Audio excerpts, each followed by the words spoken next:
But there was more time left to the evening. Uh, so they talked no more about the moot point.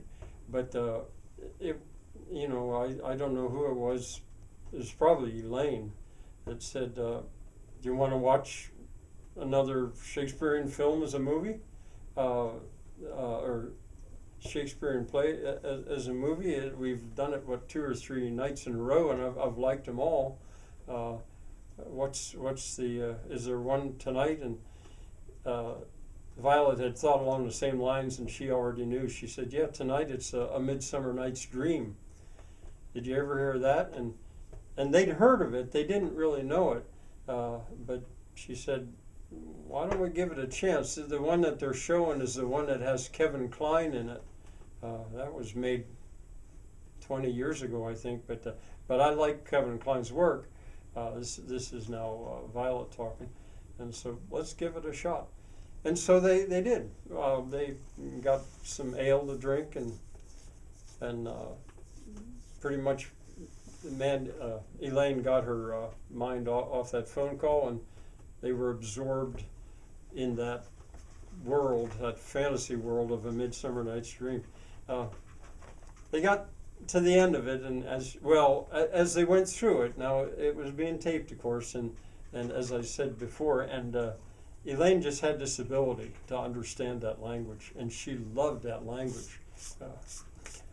The cat's got hair coming off it.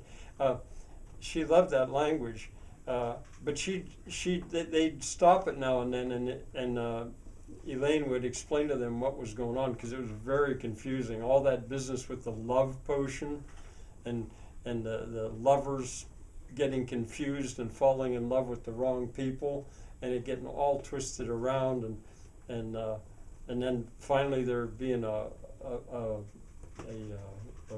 remedy. What would you call it? I can't think what the word is, to undo it. It's all kind of crazy. But in the meantime, the language was just so beautiful. At one point, Elaine said, think of this. Think of this.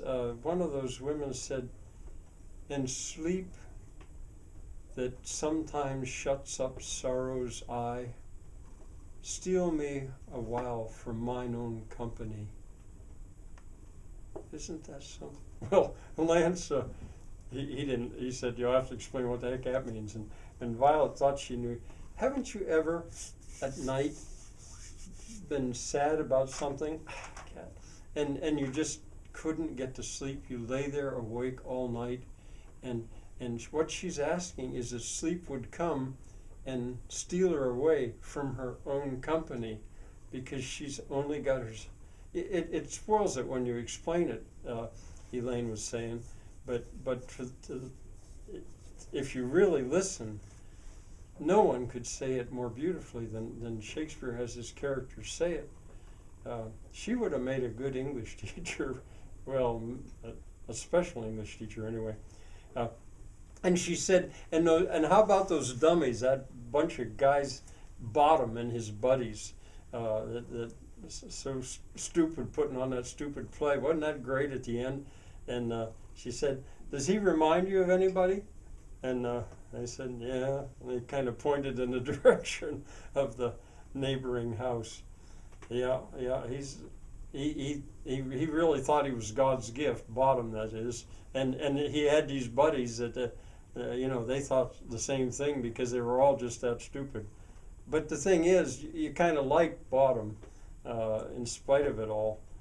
He was endearing, charming maybe, whereas our neighbors not like that at all.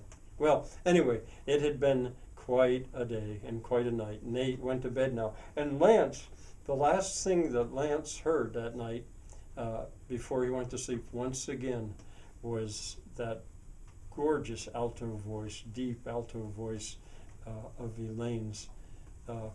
Well, no, I'm wrong. He did hear that later, but not then. What he heard was coming from her her computer that she had in her room, her monitor, and it was the song, "I Don't Know How to Love Him."